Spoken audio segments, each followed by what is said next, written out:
नमस्कार, मैं अनुपम कुमार सिंह और आप देख रहे हैं मेरा YouTube चैनल अनुपम के सिंह। पश्चिम बंगाल में क्या हालात हो गए हैं ये आप लगातार खबरों में देख रहे होंगे, सुन रहे होंगे, सोशल मीडिया में भी लगातार आ रहा है और कई ऐसी चीज़ें हैं जो आप तक नहीं पहुंच रही है और वही पहुंचाने के कबीरा हम जैसे लोगों ने उठाया है। लेकिन देखिए, इसमें भी जो लोग इस निरंकुश तानाशाही शासन में महिलाओं पर हो रहे उत्पीड़न को लेकर आवाज़ उठा रहे हैं, उन्हें पश्चिम बंगाल की पुलिस उठा कर ले जा रही है, उन्हें गिरफ्तार कर लिया जा रहा है। आखिर क्यों?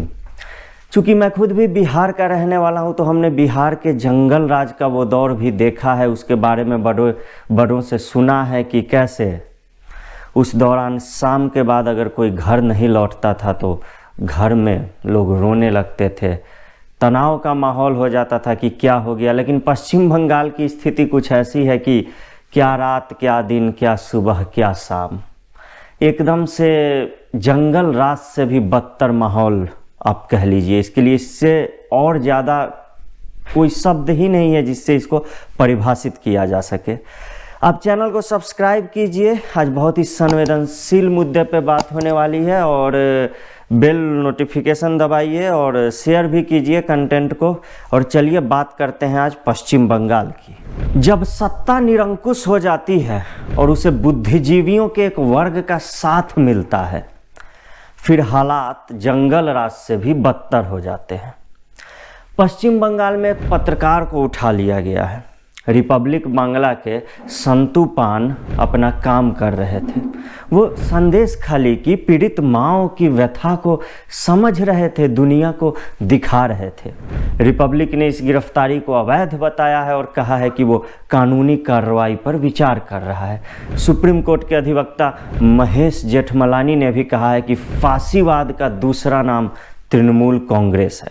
नेता प्रतिपक्ष जो है बंगाल में शुभेंदु अधिकारी, उन्होंने कहा कि पश्चिम बंगाल में महिलाओं को बोलने तक का अधिकार नहीं है, खुद को व्यक्त करने का अधिकार नहीं है। शुभेंदु अधिकारी को अभी तक संदेश खली जाने की अनुमति तक नहीं मिली है। पिछले 10 दिनों से वो लगातार प्रयास कर रहे हैं। भाजपा के प्रदेश अध्यक्ष डॉक्टर सुकांता मजूमदार ने कहा है कि लोकतंत्र के चौथे स्तंभ पर अमानवीय हमला किया जा रहा है। केंद्रीय मंत्री अनुराग ठाकुर ने कहा है कि ये घटनाएं आपातकाल की याद दिला रही हैं। आप सोच रहे हैं, एक पत्रकार को लाइव कैमरे पर उठा लिया गया और खुद को लोकतंत्र का पहरेदार कहने वाले मीडिया के ठेकेदार चुप हैं। उन्होंने अपने मुंह में दही जमा रखा है। याद कीजिए, जब चीन की फंडिंग से चलने वाले न्यूज़ क्लिक पर कार्रवाई हुई थी, तब इसे प्रेस पर हमला बताया गया था, जबकि साफ था कि चीनी कम्युनिस्ट पार्टी का प्रोपेगेंडा चलाने वाले उद्योगपति नेवली रॉय सिंघम ने प्रबीर पुरकायस्थ को करोड़ों रुपए भेजे थे। वही प्रबीर पुरकायस्थ जो इस न्यूज़ क्लिक से जुड़ा हुआ है, न्यूज़ क्लिक का मालिक ही अभिसार शर्मा इस मीडिया संस्थान से जुड़ा हुआ है। जब बीबीसी पर इनकम टैक्स का छापा पड़ा, बीबीसी ने चोरी की थी इनकम टैक्स की, इसे भी मीडिया पर हमला बताया गया और मोदी सरकार को तानाशाह बताकर पेश किया गया।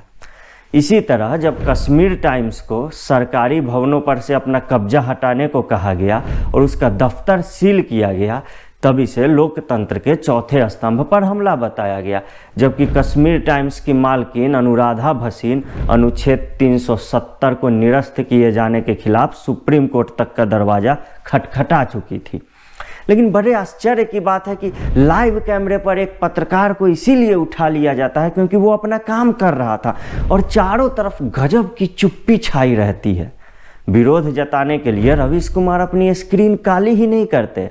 इसका कारण एक ही है, राज्य में भाजपा विरोधी सरकार है। राज्य में मुस्लिम तुष्टीकरण वाली सरकार है कि ऐसी मुख्यमंत्री वहां बैठी हुई है जो विदेशी घुसपैठियों को हर हाल में अपना वोट बैंक बनाकर रखना चाहती है, जो भारत में छद्म नागरिकों की संख्या को बढ़ाने में विश्वास रखती है।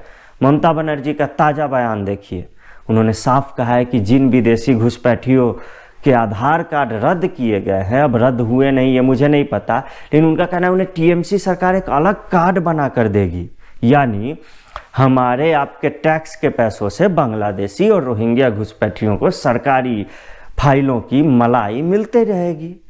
और तुष्टीकरण की हद ये है कि जिस शाहजहां शेख के गुर्गे पर संदेश खली में महिलाओं के उत्पीड़न का आरोप है वो अब तक फरार है। राशन घोटाले में उसे गिरफ्तार करने गए ईडी अधिकारियों पर हमले हुए, उसके बाद से उसका कोई अता पता नहीं है।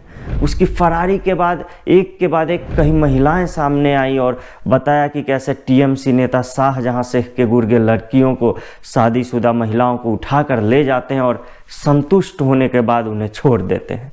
इन महिलाओं को उनके पति की हत्या की धमकी तक दी जाती है, घर के मर्दों को उठा लिया जाता है, पीटा जाता है। और ये सब कहाँ होता है? सत्ताधारी पार्टी तृणमूल कांग्रेस के दफ्तर में। हाल ही में एनसीडब्ल्यू यानी राष्ट्रीय महिला आयोग की अध्यक्ष रेखा शर्मा संदेश खली पहुंची। ये महिलाएं उन्हें पकड़कर रोने लगी, कहने लगी कि उनकी बात तक सुनने वाला कोई नहीं है। रेखा शर्मा उन्हें लेकर थाने गई, वहां उनकी तरफ से शिकायत दर्ज कराई गई, शिकायत की रिसीविंग ली गई। संदेश खली वाला मामला सामने आने के बाद ये आरोप भी लगे थे कि टीएमसी के गुंडों के साथ पुलिस ने भी रात के समय नशे की हालत में इन महिलाओं के घरों में घुसकर उन्हें धमकाया। पीड़िताओं में अधिकतर दलित हैं, जनजातीय समाज की हैं। देश में भीम आर्मी से लेकर तमाम ऐसे संगठन हैं जो खुद को दलित हितैषी कहते हैं, लेकिन आपने संदेश खली के दलितों के लिए एक भी ऐसे संगठन को आवाज़ उठाते हुए देखा या सुना? ये दलित संगठन क्या कर रहे हैं? ये हल्द्वानी में जाकर इस्लामी दंगाइयों का बचाव कर रहे हैं, जबकि उत्तराखंड के हल्द्वानी में दंगों के घायलों में अधिकतर कौन लोग हैं? वाल्मीकि समाज के लोग हैं, सोनकर समाज के लोग हैं। नगर निगम के सफाई कर्मियों को मुस्लिम भीड़ ने निशाना बनाया, लेकिन भीम आर्मी कह रही है कि दंगाइयों पर से केस वापस ले लो। यही है इनका दलित प्रेम। और संदेश खली के बारे में बात करें तो ये पश्चिम बंगाल के नॉर्थ 24 परगना में स्थित है। ये इलाका सुंदरबन जंगल का हिस्सा है, कठिन भौगोलिक क्षेत्र है। यहाँ कई द्वीप है जहाँ जाने के लिए आपको नाव का इस्तेमाल करना पड़ेगा।